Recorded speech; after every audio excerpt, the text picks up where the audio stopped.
Hello बच्चों, कैसे हैं आप लोग। बच्चे, आपका मेरे इस चैनल एलसी एकेडमिक में बहुत बहुत बहुत स्वागत है। जैसा कि बच्चे, हम लोगों ने एकलव्य सीरीज क्लास 12 की फिजिक्स से स्टार्ट की हुई है और इसका चैप्टर नंबर 1 डिस्कस किया जा रहा है, जिसके हमने कुछ लेक्चर डिलीवर कर चुके हैं और कूलम्ब्स लॉ के न्यूमेरिकल डिस्कस किए जा रहे थे, जिसके पार्ट 1 और पार्ट 2 वो आपके साथ डिस्कस किए जा चुके हैं। आज मैं कूलम्ब्स लॉ के न्यूमेरिकल का पार्ट 3 लेकर के आया हूं और ये भी जो पार्ट है इसमें बहुत अच्छे अच्छे न्यूमेरिकल डिस्कस किए गए हैं। ये बोर्ड के भी पॉइंट ऑफ व्यू से बहुत इंपॉर्टेंट है और आपके कॉम्पिटिटिव एग्जामिनेशन के भी पॉइंट ऑफ व्यू से बहुत इंपॉर्टेंट है। तो बिना देर के आज की क्लास स्टार्ट करते हैं। पेन और कॉपी के साथ आप तैयार हो जाएं। आइए देखते हैं पहला न्यूमेरिकल क्या कहता है। देखिए, सबसे पहले हम लोग एक बार कूलम्ब्स का फॉर्मूला जरूर देख लें कि कूलम्ब्स का फॉर्मूला हमारे पास क्या है। तो कूलम्ब्स का फॉर्मूला है F = K Q1 Q2 divided by R square, जहां Q1 Q2 चार्ज है, R दोनों चार्ज के बीच का डिस्टेंस है, K कूलम्ब कांस्टेंट है जिसकी वैल्यू आपको पता है कि K की वैल्यू 9 × 10⁻⁻9 होती है, ठीक है। और F है आपका coulomb force between the two charges, point number 1। और पॉइंट नंबर 2 है कि कॉन्सेप्चुअल पॉइंट क्या कहता है कि अगर चार्जेस लाइक हुए तो जो फोर्स होगा वो रिपल्सिव होगा और अगर चार्जेस अनलाइक है तो फोर्स जो होगी वो अट्रैक्टिव होगा। इसको ध्यान में रखते हुए आज की क्लास का पहला न्यूमेरिकल हम लोग देखते हैं कि क्या कहता है। देखिए, ये पहला न्यूमेरिकल क्या कहता है कि दो स्फीयर है, दो चार्ज स्फीयर है जिसका मास m है और चार्ज q है और ये सस्पेंडेड है with the help of insulating thread जिसकी लेंथ l मीटर दे रखी है, बट उसका मास नेग्लिजिबल है। कहता है कि जब इक्विलिब्रियम रीच होती है तो उसका जो वर्टिकल एंगल है वो थीटा है, यानी कि जो स्ट्रिंग है वो वर्टिकल के साथ थीटा एंगल बनाती है, यानी ये जो स्ट्रिंग L है ये वर्टिकल के साथ थीटा एंगल बनाती है। Then we have to prove कि हमें ये प्रूव करना है कि Q स्क्वायर की वैल्यू जो होगी वो 4mg L² sin square theta tan theta 4πε0। तो ये एक अच्छा क्वेश्चन है और बहुत इंपॉर्टेंट क्वेश्चन है जो आपके पेपर में भी आ सकता है, चाहे वो बोर्ड का हो चाहे वो कॉम्पिटिटिव एग्जामिनेशन का हो। अब आइए देखते हैं कि हम इस क्वेश्चन को, इस न्यूमेरिकल को कैसे टेक्निकली सॉल्व कर सकते हैं। तो देखिए, सबसे पहले आप देखो कि यहाँ पर कौन कौन से फोर्स लग रहे हैं और इक्विलिब्रियम का कॉन्सेप्ट है कि इक्विलिब्रियम तब मानी जाती है जब इक्वल एंड अपोजिट फोर्स लगते हैं। तो आइए देखते हैं सबसे पहले कि इस पर फोर्स कौन कौन से अप्लाई हो रहे हैं। तो अगर किसी एक चार्ज को पकड़ ले, जैसे मान लो हम लोग ने इस ए को पकड़ लिया, इस चार्ज को देखें तो यहां पर कौन कौन सा फोर्स अप्लाई हो रहा है, देखिए, है ना। तो अगर हम इस चार्ज ए पर, ए वाले चार्ज को हम लोग क्यू मान रहे हैं, तो इस पर देखते हैं कौन कौन सा फोर्स अप्लाई हो रहा है। तो सबसे पहले देखो कि एक तो कूलम्ब फोर्स लग रहा होगा F, ठीक है, जो रिपल्सिव कूलम्ब फोर्स है। दोनों चार्ज तो आइडेंटिकल है तो एक रिपल्सिव फोर्स कूलम्ब लॉ लग रहा है, तो F। एक आपका लग रहा है इसका वेट, दैट इज mg, है ना, एक ये अप्लाई हो रहा है, ठीक है। और एक अप्लाई हो रहा है टेंशन। तो देखिए, एक टेंशन लगेगा स्ट्रिंग के थ्रू, वो इस डायरेक्शन में लगेगा, तो ये हो गया हमारा टेंशन। तो बेसिकली हमें यहाँ पर 3 फोर्सेस दिख रहे हैं, जबकि इक्विलिब्रियम के लिए जरूरी है कि 4 फोर्स लगे। तो इसका मतलब है कि कोई एक फोर्स दो कंपोनेंट में रिजॉल्व हो रही है। तो यहां पर वो कौन सा फोर्स है, तो डेफिनेटली कि आप इस टेंशन को अगर देखोगे तो ये जो टेंशन है वो दो कंपोनेंट में रिजॉल्व हो रही है। इसके लिए क्या करेंगे, अगर हम लोग यहाँ पर कार्टेशियन प्लेन तैयार कर दे, देखिए, है ना, लाइक दिस, कि अगर हम इस तरह से कार्टेशियन प्लेन तैयार कर ले तो ये थीटा हुआ तो ये एंगल भी थीटा हो जाएगा, ऑल्टरनेट एंगल है। तो ऐसे सिचुएशन में ये जो टी है ना, इसके दो कंपोनेंट होंगे। एक कंपोनेंट हो जाएगा टी कॉस थीटा, है ना, ये हो जाएगा टी कॉस थीटा, जो थीटा जिस साइड के साथ बनता है वो कॉस में डिवाइड होता है, तो ये हो जाएगा टी कॉस थीटा। और जो दूसरा परपेंडिकुलर कंपोनेंट हो जाएगा वो होगा टी साइन थीटा, यानी ये वाला कंपोनेंट हो जाएगा टी साइन थीटा। तो अब देखिए, यहाँ पर 4 फोर्स हो गए, एक हो गया टी कॉस थीटा, एक हो गया एफ, एक mg और एक टी साइन थीटा। अब अगर कॉन्सेप्ट देखें तो ये f इस टी साइन थीटा के इक्वल हो जाएगा और ये mg टी कॉस थीटा के इक्वल हो जाएगा। तो अगर हम लोग देखें तो यहां पर आप कह सकते हो कि जो टी साइन थीटा है, टी साइन थीटा क्योंकि इक्विलिब्रियम है तो टी साइन थीटा इक्वल हो जाएगा कूलम्ब फोर्स के F, जिसकी वैल्यू हो जाएगा 1/4 4 pi epsilon note Q1 Q2 और डिवाइडेड बाय इस A से B तक का डिस्टेंस। अगर A से B तक का डिस्टेंस देखें भाई, तो देखो ये डिस्टेंस मान लो ये O पॉइंट है, तो O से लेकर के B और O से लेकर के A, ये जो डिस्टेंस है वो सेम होंगे।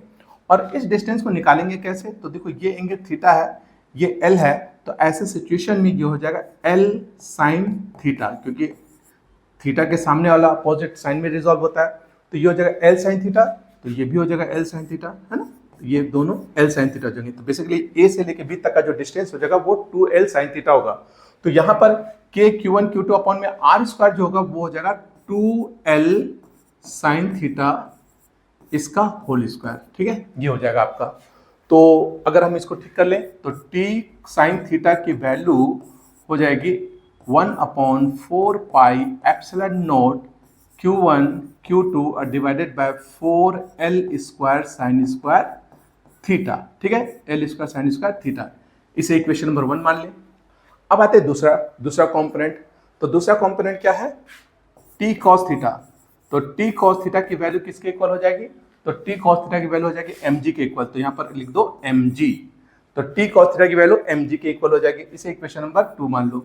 अब आपको पता है, अगर आप प्रूफ को ध्यान में रखो, प्रूफ को टारगेट में रखो, तो आप देख रहे हो कि यहाँ पर tan थीटा भी आना है। tan थीटा तभी आएगा जब हम इन दोनों को आपस में डिवाइड कर लेंगे, यानी इक्वेशन नंबर 1 और इक्वेशन नंबर 2 इन दोनों को आपस में डिवाइड करेंगे। तो जब हम इनको डिवाइड करेंगे, इक्वेशन 1 डिवाइडेड बाय इक्वेशन 2, अगर हम इसको लें तो t से t कैंसिल हो जाएगा और sine theta by cos theta हो जाएगा tan थीटा। तो tan थीटा हो जाएगा इस साइड, और राइट हैंड साइड देख लीजिए क्या हो जाएगा। राइट हैंड साइड हो जाएगा Q1 Q2 upon 4 pi epsilon not 4L square sine square theta divided by mg, यानी यहां पर आ जाएगा Q1 Q2 divided by 4 pi epsilon not into 4L square sine square theta और डिवाइडेड बाय mg। तो mg यहां से multiply हो जाएगा, है ना, कुछ इस तरह से ये हो जाएगा Q1 Q2 4 pi epsilon not 4L square sine square theta और डिवाइडेड बाय जो mg है वो इसके साथ मल्टीप्लाई हो जाएगा। अब आप इसी को क्रॉस मल्टीप्लिकेशन कर दो तो ये हो जाएगा Q1 into Q2 is equal to, देखिए क्या हो जाएगा, 4L square m into g into sine square theta into tan theta, ठीक है, और ब्रैकेट के बाहर में आ गया आपका 4 पाई एप्सिलॉन नॉट। और आप देख रहे हो कि ये जो Q1 Q2 वो तो सेम है, यानी ये भी Q है ये भी Q है, तो Q इंटू Q मिल करके क्या हो जाएगा Q स्क्वायर। तो यहाँ पर Q स्क्वायर कर दो। अब आप देखो प्रूफ आपका हुआ कि नहीं हुआ, तो देखिए प्रूफ देख लो। तो प्रूफ था Q square is equal to 4mg L square sine square theta tan theta, ठीक है। यहाँ देखा जाए Q square is equal to 4L square mg sine square theta tan theta into 4 pi epsilon naught. I hope कि समझ में आ गया होगा, बहुत सिंपल से प्रूफ कर दिया मैंने आपको। और ये अच्छा क्वेश्चन है, टेक्निकल है थोड़ा, बट स्टिल कि ये बहुत इंपॉर्टेंट क्वेश्चन है आपके बोर्ड के पॉइंट ऑफ व्यू से एज वेल एज कंपटीशन के पॉइंट ऑफ व्यू से ऑल्सो। अब आते हैं हम लोग नेक्स्ट क्वेश्चन को देखते हैं। अब ये नेक्स्ट क्वेश्चन जो है ना बच्चे एनसीईआरटी में दिया हुआ है और एग्जाम्पल में दिया हुआ जाकर के देख सकते हो, लेकिन जब उसका सॉल्यूशन देखते हैं तो पूरा कंफ्यूजन होता है कि हम इसको सॉल्व कैसे करें। तो आइए देखते हैं इसका सॉल्यूशन बहुत सिंपल वे में। क्वेश्चन एक बार जरूर रीड कर लें। क्वेश्चन क्या कहता है कि 3 आइडेंटिकल चार्ज है जो इक्विलेटरल ट्रायंगल के वर्टेक्स पर प्लेस्ड है, ठीक है। तो बताना है find the net force capital Q which is placed at the centroid of the triangle. यानी आपके पास 3 चार्ज है Q, है ना, तीनों चार्ज इक्वल है ना, इक्वल चार्जेस है Q Q Q एंड एक थर्ड चार्ज है जो सेंट्रॉइड पर प्लेस्ड है। तो हमें उस कैपिटल Q चार्ज पर फोर्स निकालना है इनके कारण। तो ऑब्वियस बात है यहां पर हम लोग यूज करेंगे प्रिंसिपल ऑफ सुपरपोजिशन, यानी हम इस कैपिटल Q पर इसके कारण भी फोर्स निकालेंगे, इससे भी फोर्स निकालेंगे, इससे भी फोर्स निकालेंगे और उसका प्रिंसिपल ऑफ सुपरपोजिशन के थ्रू उसको सॉल्व कर देंगे। आइए देखते हैं, समझते हैं कि कितने आसान तरीके से इसको सॉल्व किया जा सकता है। देखो अगर ये सेंट्रॉइड है, सबसे पहले समझो कि अगर तो ये सेंट्रॉइड है तो सेंट्रॉइड का हर वर्टेक्स से जो डिस्टेंस होगा वो सेम होगा। तो इसलिए अगर हमने इसको R मान लिया तो ये भी R हो जाएगा और ये भी R हो जाएगा, ठीक है। तो तीनों ही यानी इस चार्ज का इससे भी इस वाले चार्ज से, इस वाले चार्ज से और इस वाले चार्ज से डिस्टेंस सेम हो जाएगा, उसको हम लोग आर मान लेंगे। Point number 1। अब हर चार्ज का इस पर फोर्स निकालेंगे। तो सबसे पहले मान लो आप इसे Q1 मान लीजिए, है ना, इसे Q2 मान लीजिए, इसे Q3 मान लीजिए, Q3 मान लीजिए, और इसको तो कैपिटल Q ही रहने दो।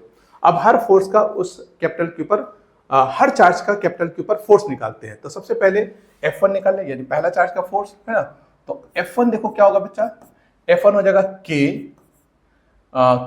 Q1 is Q divided by जिस पर फोर्स निकाले वो कैपिटल Q है, sorry K Q into capital Q और divided by R square, that is R square R ही है तो आर स्क्वायर हो जाएगा।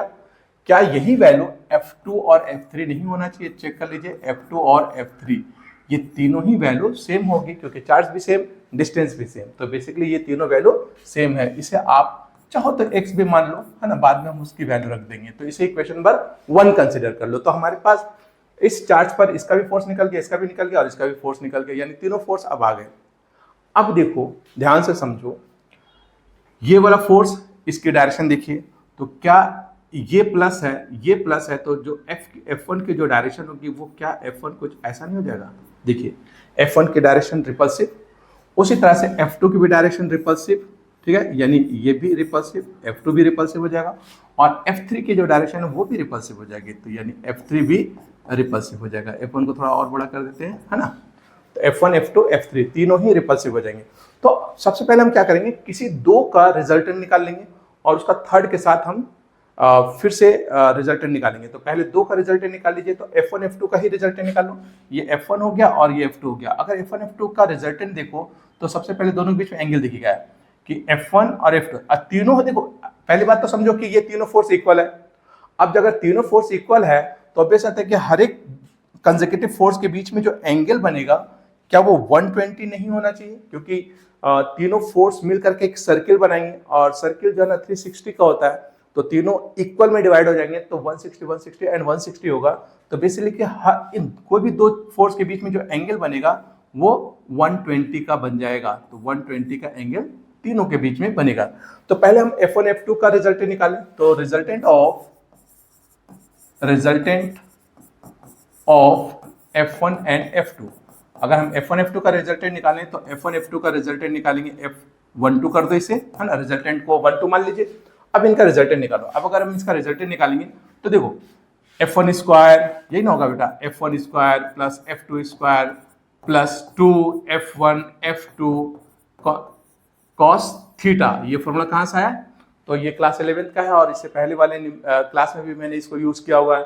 तो ये पैरेललोग्राम लॉ है, और जनरली जब किसी एक जब भी एक ऑब्जेक्ट पर दो फोर्स लगते हैं तो उनका रिजल्टेंट निकालने का यही फॉर्मूला है। ये क्लास 11th का भी है और क्लास 12th में भी मैंने आपको समझा दिया है, इसलिए आज इसको सिर्फ यूज कर रहा हूं। तो अब आप देखो यहां पर बच्चे ध्यान से देखिए, F1 की वैल्यू x माना तो x square plus x square plus 2x into x square हो गया, और cos थीटा, थीटा इज 120, तो cos 120 का वैल्यू होता है -1/2, तो 2 से 2 ये कैंसिल, ठीक है। तो ये हो गया हमारा कितना, x square plus x square और ये प्लस माइनस एक्स स्क्वायर, तो एक्स स्क्वायर से एक्स स्क्वायर भी कैंसिल हो गया, तो ये रिजल्ट आ गया एक्स, जिसकी वैल्यू एक्स स्क्वायर, और ये रूट से निकल जाएगा तो ये भी एक्स हो जाएगा। बेसिकली F12 यानी 1 और 2 का जो रिजल्टेंट होगा वो एक्स होगा, यानी F सेम रिजल्ट आएगा k3/r²। तो इसे अगर हम लोग देखा जाए तो जो F12 की डायरेक्शन है, पहले उसे F12 की डायरेक्शन देख लीजिए बच्चे। तो F1 की यानी F1 और F2 का जो रिजल्टेंट की डायरेक्शन है, क्या वो कुछ ऐसे नहीं हो जाएगा? देखो ये डायरेक्शन कुछ ऐसे हो जाएगा, ये हो जाएगा F12। अब F12 को देखो और F3 को देखो तो ऐसा नहीं लगता कि ये दोनों अपोजिट डायरेक्शन में भी है और दोनों की वैल्यू इक्वल भी है। तो इसीलिए इसका सॉल्यूशन खत्म, यहीं से रिजल्ट आ गया आपका, है ना, कि आप ये लिख दो कि F3 and F12 are equal and opposite, है ना, आर इक्वल एंड अपोजिट, तो दे कैंसिल, है ना, सो दे कैंसिल, सो रिजल्टेंट फोर्स या नेट फोर्स, ठीक है, नेट फोर्स क्या हो जाएगा बताओ? जब ये दोनों एक दूसरे को कैंसिल कर दिया तो नेट फोर्स हो जाएगा 0। यानी कैपिटल क्यू पर जो हमारा नेट फोर्स लग रहा है बेसिकली वो 0 अप्लाई हो रहा। तो आई होप कि आपको ये न्यूमेरिकल भी समझ में आ गया होगा। तो बच्चे अगर आपको ये न्यूमेरिकल समझ में आ रहे, ये लेक्चर आपको समझ में आ रहे, तो प्लीज इस लेक्चर को लाइक भी करें, कुछ अच्छे कमेंट्स भी लिखें, और अगर आप मेरे इस चैनल पर जुड़े हुए हैं तो इस चैनल को सब्सक्राइब भी करें, ताकि इसी तरह से हर लेक्चर को, देखो मैंने लेक्चर को 2 पार्ट में डिवाइड किया है, थ्योरी और प्लस न्यूमेरिकल। यानी पहले आपको थ्योरी समझाई जाएगी, जब थ्योरी बहुत अच्छे से समझ में आ जाए तब उससे रिलेटेड न्यूमेरिकल। मैंने आपको कूलम्ब्स लॉ तक का पूरा टॉपिक समझा दिया था, और उसके बाद मैंने न्यूमेरिकल डिस्कस किया। तो यानी कूलम्ब का पूरा कॉन्सेप्ट देने के बाद मैंने न्यूमेरिकल डिस्कस किया, उसी तरह से चार्ज का पूरा कॉन्सेप्ट दिया है, और उसके बाद चार्ज से रिलेटेड न्यूमेरिकल बनाया। तो इसी पैटर्न को फॉलो करूंगा पूरे होल ईयर। तो इसलिए इस तरह का पैटर्न शायद ही आपको किसी अनदर प्लेटफॉर्म पर देखने को मिल जाए। तो इसलिए बेस्ट कॉन्सेप्ट है, बेस्ट टेक्निक है, फॉलो करें, और मेरे चैनल को अपने फ्रेंड सर्कल के बीच में भी जरूर शेयर करें, ताकि ज्यादा से ज्यादा लोग इस चैनल के साथ जुड़े। और ये जो लेक्चर है, ये जो सीरीज है 2027 का, ये टोटली फ्री है। सिर्फ फीस ये है कि आप मेरे चैनल को सब्सक्राइब करें और अच्छे अच्छे कमेंट्स लिखें। आइए बढ़ते हैं हम लोग नेक्स्ट न्यूमेरिकल की ओर, न्यूमेरिकल नंबर 3। अब इस न्यूमेरिकल को देखो क्या कह रहा है, कि अगर आप पहले इसको पढ़ ले एक बार अच्छे से, कि यहां पर भी आपको 3 चार्ज दिख रहे है ना, आपको यहां पर भी 3 चार्ज दिख रहे, एक स्मॉल क्यू एंड, यानी ये क्यू है, Q and minus Q are placed at the vertices of a equilateral triangle as shown in figure. आप इस फिगर को देख लीजिए, यहां पर 3 चार्जेस क्यू और माइनस क्यू है, जो इस इक्विलैटरल ट्रायंगल के वर्टेक्स पर प्लेस्ड है, जिसकी हमने साइड लिया हुआ L। अब हमें बताना है कि हर एक चार्ज पर नेट फोर्स कितना होगा, यानी इस वाले चार्ज पर नेट फोर्स कितना है, इस वाले चार्ज पर नेट फोर्स कितना है, इस वाले चार्ज पर नेट फोर्स कितना है। तो आई होप कि अगर आप देखो तो किसी एक चार्ज को अगर पकड़ोगे तो उस पर 2 चार्ज फोर्स अप्लाई कर रहे हैं। तो यहां पर भी पहले दोनों फोर्स निकालेंगे, उनकी डायरेक्शन को देखेंगे, that is a very important, direction को देखेंगे, और फिर उनके साथ उनका रिजल्टेंट निकालने के लिए प्रिंसिपल ऑफ सुपरपोजिशन, और साथ में प्रिंसिपल ऑफ सुपरपोजिशन तभी एक्सप्लेन हो पाएगा जब आपको पैरेललोग्राम का लॉ पता हो। तो पैरेललोग्राम और प्रिंसिपल ऑफ सुपरपोजिशन दोनों का कॉम्बिनेशन से ये न्यूमेरिकल सॉल्व होगा। आइए समझते कैसे। तो जिस पर फोर्स निकालना, मान लो पहले हमें निकालना इस वाले चार्ज पर फोर्स है ना, इस वाले चार्ज पर, तो इसको आप चाहो तो नोट मान लो, क्यू नोट, और अदर 2 चार्ज को Q1 और Q2 मान लो इसे Q1 और इसे मान लीजिए आप Q2। ठीक है, अब आते हैं हम लोग इसके सॉल्यूशन पर। ठीक है, तो आप देखिए सॉल्यूशन कैसे करेंगे। तो सबसे पहले Q नोट पर Q का फोर्स निकाल लीजिए, कूलम्ब्स का लॉ यूज कीजिए। तो F01 यानी Q नोट पर Q1 का फोर्स निकालो। तो कूलम्ब्स लॉ क्या कहता है, ये फोर्स होगा Q1 Q2 upon R square. तो Q1 देखिए, Q नोट क्या है, यहाँ पर Q नोट हो गया Q, और Q1 हो गया Q, और डिवाइडेड बाय नोट का Q1 से जो डिस्टेंस है वो L है ना, तो ये हो जाएगा L स्क्वायर। तो बेसिकली हो गया ये Q square upon L square. अगर आप इसको ध्यान से देखो तो जो F01 का वैल्यू है वही F02 की भी वैल्यू होगी। तो F01 और F02 दोनों की वैल्यू तो सेम है, लेकिन बात आ जाता है कि क्या दोनों का डायरेक्शन भी सेम है। आइए देखते हैं। तो अगर आप देखो, ये Q नोट को देखो तो ये प्लस Q है, और इस Q1 को देखो तो ये भी प्लस Q है, यानी दोनों लाइक चार्ज है। और अगर दोनों लाइक चार्ज है तो दोनों एक दूसरे से दूर भागेंगे। हमें क्योंकि फोर्स इसके ऊपर निकालना है, तो ये दूर भागने की कोशिश करेगा। तो जब ये दूर भागेगा तो इसकी जो डायरेक्शन होगी कुछ इस तरह से हो जाएगी, है ना, ये हो जाएगा F01 की डायरेक्शन। ठीक है, F01 की डायरेक्शन हो गया रिपल्सिव। अब आइए F02 को देखो, तो अगर आप Q को देखो तो ये प्लस, इसे देखो तो माइनस, तो इसका मतलब ये एक दूसरे को अटैक करेगा। तो बेसिकली हमें फोर्स तो इस पर निकालना है, तो ये इसकी ओर मूव करेगा, इसकी ओर टुवर्ड्स मूव करेगा। तो बेसिकली जो फोर्स का डायरेक्शन हो जाएगा वो कुछ इस तरह से हो जाएगा, है ना, अट्रैक्टिव, है ना, ये हो जाएगा अट्रैक्टिव फोर्स। तो लाइक चार्जेस है तो रिपल्सिव, अनलाइक चार्ज है तो अट्रैक्टिव। तो एक फोर्स इस पर जो लग रहा है वो रिपल्सिव है, और जो दूसरा फोर्स लग रहा है वो अट्रैक्टिव है। और दोनों फोर्स के बीच में एंगल कितना है उसको अगर आप देखो तो आप ये जो हमारा ट्रायंगल था वो इक्विलैटरल ट्रायंगल था, तो ऑब्वियस बात है ये जो एंगल होगा वो 60 होगा। तो ऐसे सिचुएशन में ये एंगल, इस फोर्स और इस फोर्स के बीच में जो एंगल होगा वो एंगल, हमारा जो एंगल होगा वो 120 हो जाएगा। 180 में से 60 माइनस कर दो तो हमारा जो एंगल होगा वो 120 डिग्री हो जाएगा। और आपको पता है कि cos 120 की वैल्यू -1/2 होता है। इसको ध्यान में रखते हुए इस न्यूमेरिकल पर आते हैं वापस। अब हमारे पास दोनों फोर्स निकल गए, तो ऑब्वियस होता है नेट फोर्स निकालना है एफ नेट, और एफ नेट के लिए हमें यूज करना होता है प्रिंसिपल ऑफ सुपरपोजिशन। तो F01 अब प्लस F02 इन दोनों को ऐड कर लीजिए, तो ये प्रिंसिपल सुपरपोजिशन कहता है। अब इसको ध्यान में रखते हुए जब हम इसके रिजल्टेंट को निकालेंगे तो पैरेललोग्राम यूज करेंगे। तो पैरेललोग्राम यूज कर लीजिए, तो F की जो वैल्यू होगी, F नेट की जो वैल्यू होगा वो अंडर रूट हो जाएगा। देखो दोनों फोर्स सेम है, चाहो इसको x मान लो और बाद में हम इसकी वैल्यू रख देंगे। इसे x मान लेते हैं और बाद में इसकी वैल्यू रख देंगे। तो बताइए क्या हो जाएगा, F01 square plus F02 square plus 2F01 into F02 into cos कितना डिग्री, 120 डिग्री। ये हो गया हमारा x स्क्वायर प्लस ये भी हो गया x square, 2x into x, ये भी x स्क्वायर हो गया, और cos 120 का वैल्यू आपको पता है -1/2 होता है। 2 से ये 2 कैंसिल कर दो, तो ये हो जाएगा आपका, बताइए, x square plus x square minus x square. ठीक है, तो x स्क्वायर से x स्क्वायर कैंसिल, क्या रिजल्ट आया, रिजल्ट आया x स्क्वायर, जिसको रूट निकाल दो तो ये बन गया x। तो इसका मतलब है कि जो रिजल्टेंट फोर्स हमारे पास आया, रिजल्टेंट फोर्स जो हमारे पास आया वो क्या है बेटा, तो F0 की वैल्यू आ गया x, जिसकी वैल्यू है k q square upon l square. ठीक है, तो ये हमारा रिजल्टेंट फोर्स आ गया। ऐसे ही आप दूसरे चार्ज पर भी फोर्स निकाल सकते हैं और आप तीसरे चार्ज पर भी फोर्स निकाल सकते हैं। ये प्रैक्टिस कीजिए और इसके रिजल्ट को कमेंट बॉक्स में जरूर लिखिए, ताकि मैं उसको देखूं और उसका रिप्लाई करूं कि आपने जो बनाया है वो सही बनाया है कि गलत बनाया है। आइए बढ़ते हम लोग नेक्स्ट न्यूमेरिकल की ओर। नेक्स्ट न्यूमेरिकल देखिए क्या कहता है बच्चा, नेक्स्ट न्यूमेरिकल देखिए क्या कहता है, नेक्स्ट न्यूमेरिकल देखिए क्या कहता है। Okay, so what is the next. So next numerical देखिए, यहां पर भी देखा जा रहा है कि 3 चार्जेस, तो यहां पर भी है, -q है, q है एंड अनदर q है, which are placed at the vertices of equilateral triangle। यहां पर भी देखिए -q charge plus q charge plus q charge, ये इक्विलेटरल ट्रायंगल के वर्टेक्स पर प्लेस्ड है। इक्विलेटरल ट्रायंगल का ये नहीं दे रखा है, साइड नहीं दे रखा, तो आप साइड मान लो a, ठीक है, इसका साइड a मान लीजिए। तो इक्विलेटरल ट्रायंगल के वर्टेक्स पर प्लेस्ड है।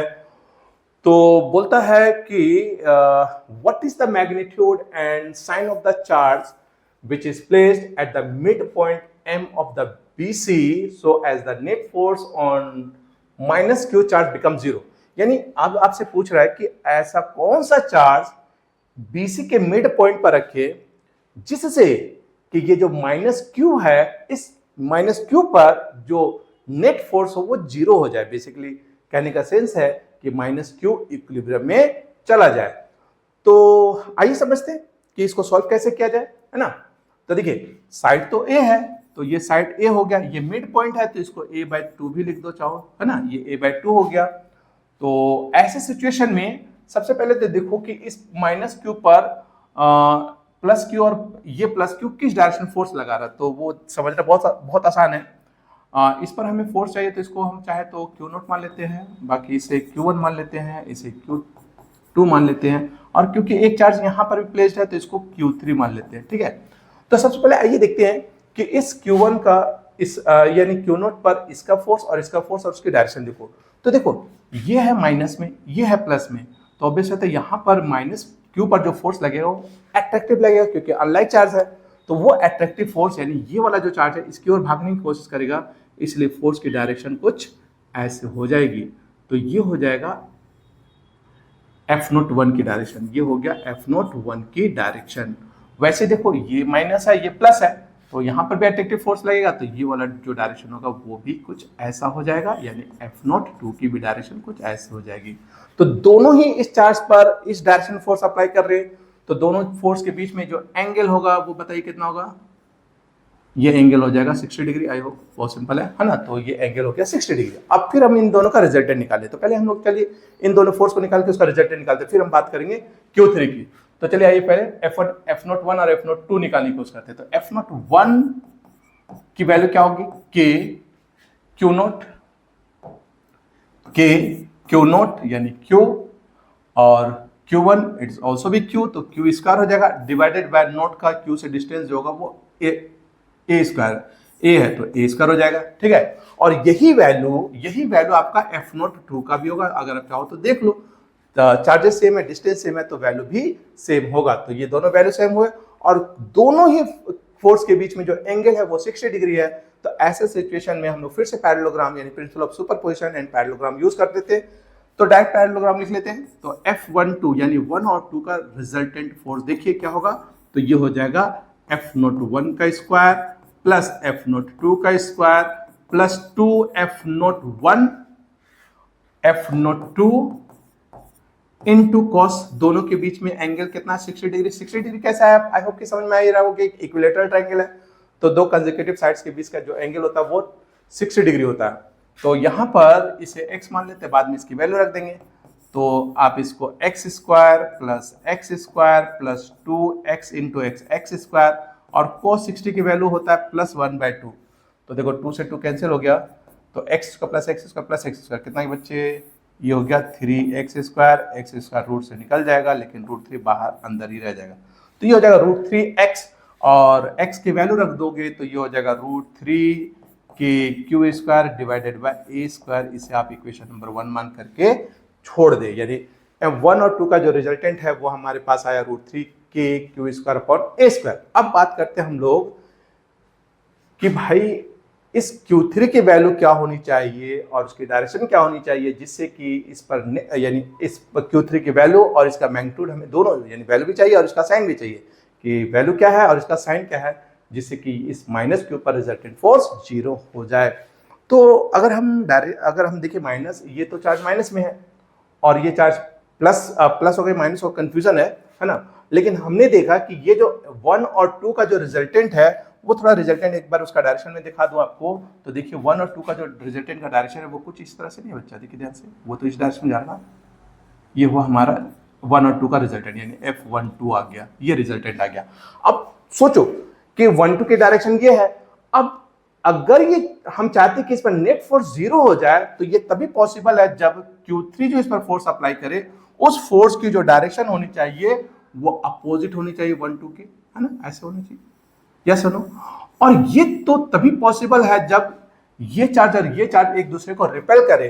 तो ये माइनस में है, इसका मतलब कि जो Q3 है वो भी माइनस में होगा, यानी Q3 का साइन बहुत सिंपल है वे बताना, क्योंकि ये माइनस में, इसलिए Q3 का भी साइन माइनस में होगा, तभी तो रिपल्सिव फोर्स होगा, रिपल्सिव फोर्स हुआ तो ऐसे सिचुएशन में नेट फोर्स हमारा 0 हो जाएगा। तो Q3 का साइन तो पता चल गया। अब चलिए वैल्यू निकालते हैं कि वैल्यू कैसे निकालेंगे। तो वैल्यू निकालने के लिए ऑब्वियस बात है कि हमें इस पर फोर्स निकालना होगा, और उसके लिए चाहिए हमें ये वाला डिस्टेंस, है ना, ये डिस्टेंस। तो ये डिस्टेंस हम निकालेंगे कैसे बच्चे, इसको y मान लो, और y निकालने के लिए you can use the Pythagoras theorem, या अगर आप इसको ध्यान से देखें तो ये आप एक अनदर मेथड से भी निकाल सकते हो y की value. y is also equal to, देखो ये है आपका 60 डिग्री, है ना, तो ये एंगल पता है, ये साइड पता है, और ये निकालना है। तो ऑब्वियस है कि इस एंगल के लिए परपेंडिकुलर है, तो y is equal to a sin theta, यानी ट्रिगो यूज कर लो, ज्यादा बेटर है। a sin 60 डिग्री का फॉर्मूला लगा दो, तो y इज इक्वल टू हो जाएगा a sin 60 डिग्री होता है √3/2, तो हो जाएगा √3/2 इंटू a हो जाएगा y की वैल्यू, है ना। तो y की वैल्यू आप चाहो तो यहाँ से निकाल सकते हो, ठीक है।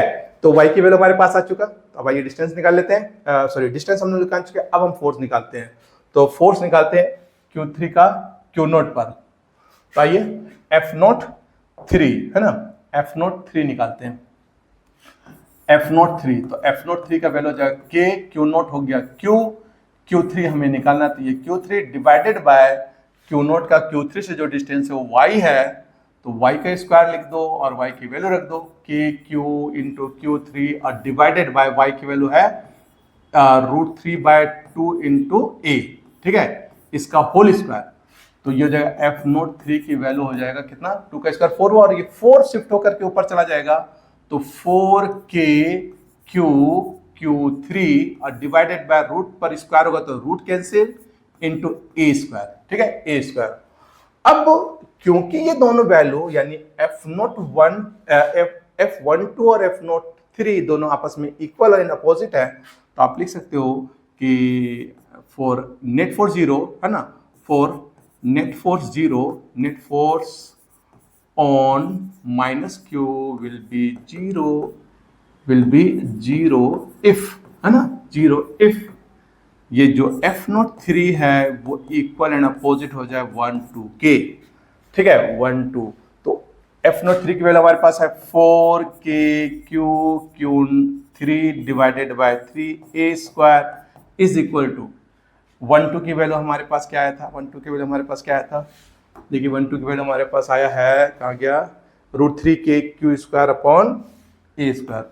तो ये हो गया √3 के क्यू स्क्वायर अपॉन ए स्क्वायर। अब जो कट रहा है कैंसिल कर दो, तो यहाँ पर देखो के से के कैंसिल, क्यू से एक क्यू कैंसिल, ए स्क्वायर से ए स्क्वायर कैंसिल। हमारा टारगेट है Q3 निकालना।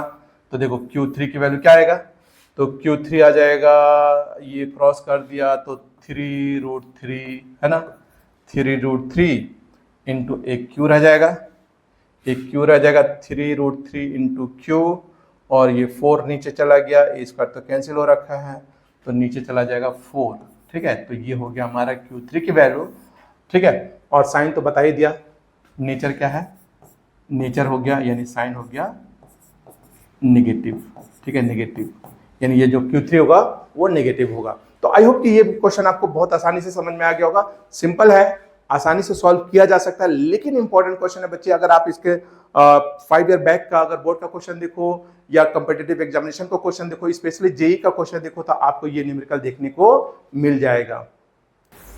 तो आइए देखते हैं हम लोग नेक्स्ट क्वेश्चन कैसा है ना। नेक्स्ट क्वेश्चन देखिए, इसमें क्या कह रहा है बच्चे, ध्यान से एक बार क्वेश्चन जरूर अच्छे से रीड कर लिया करो, है ना। क्वेश्चन ये है कि दो आइडेंटिकल पॉजिटिव चार्ज Q है जो 2a डिस्टेंस पर प्लेस्ड है एक दूसरे से, और एक अनदर चार्ज है स्मॉल Q0 और जिसका मास m है, वो is placed at mid point between the two fixed charges, यानी कैपिटल Q दो चार्ज है उसके मिड पॉइंट पर प्लेस्ड है, और for a small displacement along the line joining the fixed charge the charge Q0 is execute SHM.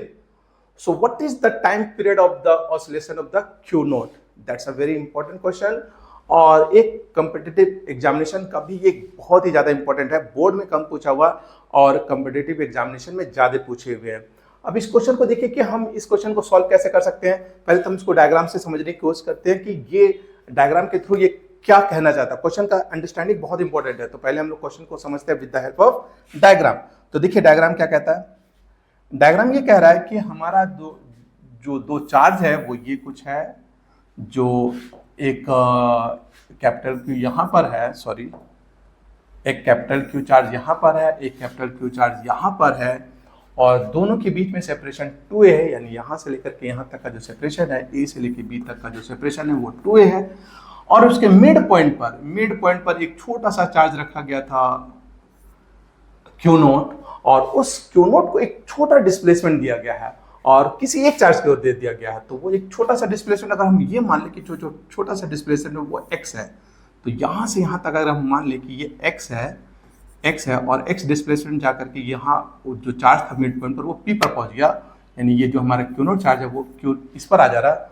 तो अब हमें देखना है, देखो समझो, अगर मान लो पहले ये अगर मिड पॉइंट पर होगा तो जितना फोर्स ये अप्लाई कर रहा होगा उतना ये फोर्स भी अप्लाई कर रहा होगा, और इक्वल एंड अपोजिट, यानी जब देखो अगर ये मिड पॉइंट पर है तो ये वाला फोर्स, ये वाला चार्ज इस पर सेम फोर्स, ये वाला चार्ज इस पर सेम फोर्स, बट दोनों ही एक दूसरे के अपोजिट होते हैं, तो नेट फोर्स 0, और उस केस में ये ओरिजिन पर रेस्ट में होता।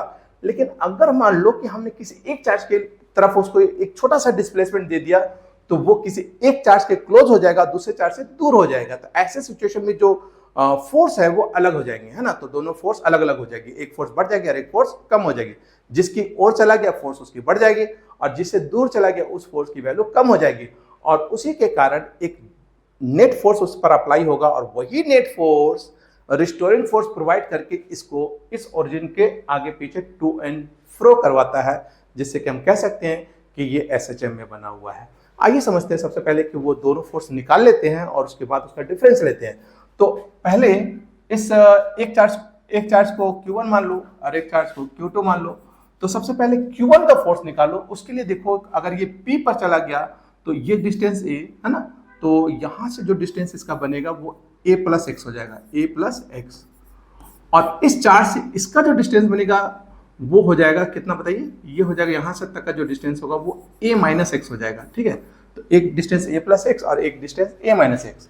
तो ऐसे सिचुएशन में F1 अगर हम लोग निकालते हैं, F1 निकालते हैं यानी F1 मतलब है Q नोट पर इसका फोर्स, तो ये हो जाएगा K Q note capital Q upon में डिस्टेंस हो गया a प्लस एक्स का होल स्क्वायर, ये हो गया। और F2 निकालो तो F2 की वैल्यू हो जाएगा K Q capital Q divided bye a minus x का होल स्क्वायर, ये हो गया।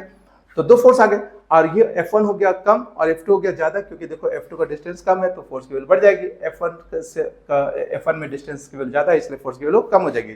सो जो रिस्टोरिंग फोर्स होगा, जो उस चार्ज को मिलेगा रिस्टोरिंग फोर्स, है ना, रिस्टोरिंग फोर्स F जो होगा वो दोनों फोर्स का डिफरेंस हो जाएगा, बेसिकली वो F2 माइनस F1 होगा, ठीक है। बड़े में छोटे को माइनस कर देंगे तो F2 माइनस F1 करो तो F2 की वैल्यू है K Q कैपिटल Q, ये दोनों में है इसलिए कॉमन हो जाएगा और यहाँ हो जाएगा F2 की value 1 upon a minus x का होल स्क्वायर और माइनस 1 अपॉन में a प्लस एक्स का होल स्क्वायर। अब हम इसको सॉल्व कर देंगे, ठीक है। तो सबसे पहले हम इसको सॉल्व करते हैं और देखते हैं क्या आता है रिजल्ट, है ना। तो यहाँ पर सॉल्व करने के लिए एलसीएम निकालना पड़ेगा, तो आइए एलसीएम निकालते हैं इसका, है ना। तो देखिए f का value, so f is equal to k capital Q small q और यहाँ पर a प्लस एक्स इसका whole square minus a minus X इसका होल स्क्वायर। और नीचे का देखोगे तो ध्यान से देख लो, नीचे में क्या हो रहा है, a minus B into A plus B का फॉर्मूला अप्लाई हो रहा है। तो यहाँ पर a minus B into A plus B हो गया a स्क्वायर और माइनस बी स्क्वायर, लेकिन चूंकि होल स्क्वायर भी लगा हुआ है इसलिए इस पर होल स्क्वायर लगा दो, ठीक है। अब ऊपर में सॉल्यूशन पर देखते हैं, ऊपर का सॉल्यूशन क्या आया। तो k capital Q small q और ऊपर में हो जाएगा a square plus B square plus 2ab 2ax, यहाँ हो जाएगा माइनस से ब्रैकेट तोड़ रहे तो a square plus B square है तो माइनस ब्रैकेट तोड़ तो ये भी माइनस में हो जाएगा एक्स स्क्वायर और माइनस माइनस ये प्लस 2ax हो जाएगा, ठीक है। और divided bye a square minus x square का होल स्क्वायर। अब आप इसको ध्यान से देखो तो x square cancel, a square cancel, तो ऊपर में आ गया आपका k capital Q small q 2ax और 2x मिलकर के हो गया 4ax डिवाइडेड बाय, अब देखो चूंकि x बहुत छोटा है इसलिए एक्स स्क्वायर को हम लोग नेग्लेक्ट कर देते हैं, तो यहाँ से इसको नेग्लेक्ट कर दीजिए और लिख दो, क्योंकि x is very small, x is very small question में ही लिखा हुआ था इसलिए हमने इसको इग्नोर कर दिया यानी नेग्लेक्ट कर दिया। तो नेग्लेक्ट करने पर हमारे पास बना क्या, नीचे a पर पावर 4 हो जाएगा क्योंकि एक्स स्क्वायर तो हट गए और ऐसा करने से ऊपर से एक a और यहाँ से ये हट गया तो नीचे क्यूब आ गया। तो f की जो वैल्यू हुआ वो हो गया कितना, k capital Q small q into 4 into x divided by a cube, ठीक है, ये हुआ। अब आते हैं हम लोग, क्योंकि क्वेश्चन में पूछा है टाइम पीरियड, अब ये टाइम पीरियड निकलेगा कैसे, तो इसके लिए जो फोर्स है ना, आप क्लास 11th में जाओ और इसको देखोगे, ये ऑसिलेशन वाले चैप्टर का टॉपिक है, वहां से इसको लिया गया है डेफिनेटली कि टाइम पीरियड हम सिर्फ उसी के हेल्प से निकाल सकते हैं। तो सबसे पहले हम लोग क्या करेंगे, ये जो फोर्स है इसको मास इंटू एक्सेलरेशन में ले जाएंगे, mass into acceleration, capital A acceleration use कर रहे हैं क्योंकि स्मॉल ए हमने ऑलरेडी यूज किया हुआ है डिस्टेंस के फॉर्मेट में, है ना। तो यहाँ पे कैपिटल ए यूज कर लीजिए तो m इंटू ए हो गया और इज इक्वल टू ये वैल्यू है, रख दो आप इसको, तो 4k capital Q small q into x divided by A cube, है ना। अब यहाँ पर m और a का वैल्यू SHM में क्या है, तो SHM में देखोगे तो a का वैल्यू हो गया हमारे पास माइनस ओमेगा स्क्वायर एक्स, ठीक है, ओमेगा स्क्वायर एक्स हो जाएगा, ठीक है, a का वैल्यू होता है माइनस ओमेगा स्क्वायर एक्स। लेकिन देखो दो ऑप्शन है, या तो हमने रिस्टोरिंग फोर्स लिखा था वहां पर माइनस लगा सकते थे, ठीक है, और या तो एज ए मैग्नीट्यूड देख सकते हैं। तो यहाँ पर रिस्टोरिंग फोर्स लिखा हुआ है तो आप यहाँ पर माइनस का साइन लगा सकते हो, यानी यहाँ पर माइनस का साइन यूज कर लीजिए तो ये माइनस कैंसिल हो जाएगा, तो यहाँ पर माइनस का साइन भी यूज कर लीजिए, स्टार्टिंग से ही यूज कर लें, यानी आप रिस्टोरिंग फोर्स जहाँ पर यूज हुआ है वहीं पर हम माइनस का साइन यूज कर सकते हैं, यानी यहाँ पर माइनस का साइन यूज कर लो। रिस्टोरिंग फोर्स का मतलब ही होता है वो फोर्स जो ऑसिलेटिंग बॉडी को उसके ओरिजिनल पोजीशन में लाने की कोशिश करता है, इसलिए वो जनरली डिस्प्लेसमेंट के अपोजिट डायरेक्शन होता है, इसलिए वो हम लोग नेगेटिव ले लेते हैं। तो यहाँ पर हमारा माइनस का साइन एज इट इज चल रहा है, चाहो तो आप इसको साथ ही साथ दिखाते रहिए, ठीक है, माइनस माइनस। तो ये माइनस हो जाएगा। अब देखो यहाँ पर -4 k capital Q small q x upon में a क्यूब हो गया। अब जो कैंसिल हो रहा है उसे कैंसिल कीजिए, तो माइनस से माइनस कैंसिल हो गया, x से x कैंसिल हो गया, और ओमेगा की वैल्यू निकालो तो ओमेगा इज इक्वल टू हो जाएगा कितना बताइए, तो ओमेगा हो जाएगा 4 k capital Q small q और divided by m into A cube. ठीक है, और स्क्वायर हटा है तो हम लोग रूट भी चढ़ा सकते हैं, तो यहाँ रूट चढ़ा देंगे तो ओमेगा की वैल्यू आ गया। लेकिन हम ये भी जानते हैं कि जो ओमेगा होता है वो 2π/t होता है, तो यहाँ पर ओमेगा को रिप्लेस कर दिए 2π/t से, तो 2π/t is equal to under root जो वैल्यू है 4 k capital Q small q divided by 4 capital Q small divided by m a cube, और इसको रेसिप्रोकल करो तो t डिवाइडेड बाय 2π हो जाएगा, 2π हो जाएगा is equal to under root, ये क्या हो गया 4k capital Q small q divided by m a cube, cross multiplication करता तो t is equal to 2π under root 4k capital Q small q divided by m into a cube. ये हो गया भाई हमारा टाइम पीरियड। ठीक है, तो इस तरह से हमने ये टाइम पीरियड निकाला, और बहुत इंपॉर्टेंट क्वेश्चन है। देखने से आपको लग गया हो कि ये क्वेश्चन बहुत अच्छा है, जो आपके दोनों ही एरियाज को कवर करता है, बोर्ड भी और आपका जेई भी। ठीक है, जेई और नीट का क्वेश्चन है, तो आई होप कि आपको समझ में आ गया। तो इस तरह से हम लोगों ने आज की क्लास में कुछ अच्छे अच्छे न्यूमेरिकल देखे, और आपको एंजॉय भी हो रहा होगा कि न्यूमेरिकल बहुत अच्छे थे आज के। तो प्लीज अगर आपको ये लेक्चर समझ में आया तो इस लेक्चर को अपने फ्रेंड सर्किल के बीच में शेयर करें, लेक्चर पर अच्छा कमेंट लाइक जरूर लिखें, और अगेन मैं रिपीट कि अगर आप मेरे इस चैनल पर नए हैं तो इस चैनल को सब्सक्राइब भी करें और अपने फ्रेंड सर्किल के बीच में भी मेरे चैनल को फैलाएं, क्योंकि ये चैनल टोटली फ्री है, कोई पेड चैनल नहीं है, और ये 2027 एकलव्य सीरीज है, फिजिक्स का सीरीज है, तो ऑब्वियस बात है कि बहुत इंपॉर्टेंट होगा। तो मेरे चैनल को जरूर ज्वाइन कीजिए और अपने फ्रेंड सर्किल को भी ज्वाइन करने के लिए कहें। नेक्स्ट क्लास अनदर क्लास होगी जो कि थ्योरेटिकल क्लास होगी, जहां पर मैं electric field lines, dipole moment, axial, equatorial, ये सारे पॉइंट कवर करूंगा। तो नेक्स्ट क्लास का वेट कीजिए, मे बी कि नेक्स्ट क्लास आपका लाइव क्लास हो, है ना, तो उस लाइव क्लास का भी वेट करें, और अगर लाइव क्लास नहीं हुई तो डेफिनेटली मैं इसका रिकॉर्डेड वीडियो जरूर आपको डाल दूंगा। तो प्लीज मिलते हैं हम लोग अपने नेक्स्ट वीडियो में।